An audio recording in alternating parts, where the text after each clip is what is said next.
How to use Omegle video chat on phone. Hello and welcome to our channel Whizz. In this tutorial, I'm going to show you how you can easily use the Omegle video chat on your phone. So please watch till the end to properly understand the tutorial. So you can use any web browser, Chrome or Safari, but if you are having problem, you can use the Mozilla Firefox browser. So I'm going to show you how you can use Omegle on Mozilla Firefox browser. So open up the browser, then here in the bottom you will see the search bar.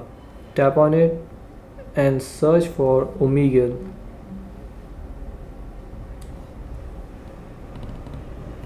Then you have to open this website www.omegle.com.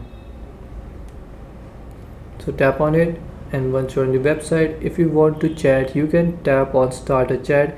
If you want to video chat you can tap on video. So we will video chat, so tap on video, and then you have to check this both box, and you have to also go through this, and if you don't agree to this agreement you can exit, or if you agree you can check this both box and then tap on confirm and continue. Now here the browser is asking for video, pictures and audio permission, so you have to give the permission, so you can tap on while using the app or only this time. To tap on allow, and the video chat is started on Omegle. So guys, this is how you can use Omegle on your phone. Thanks for watching.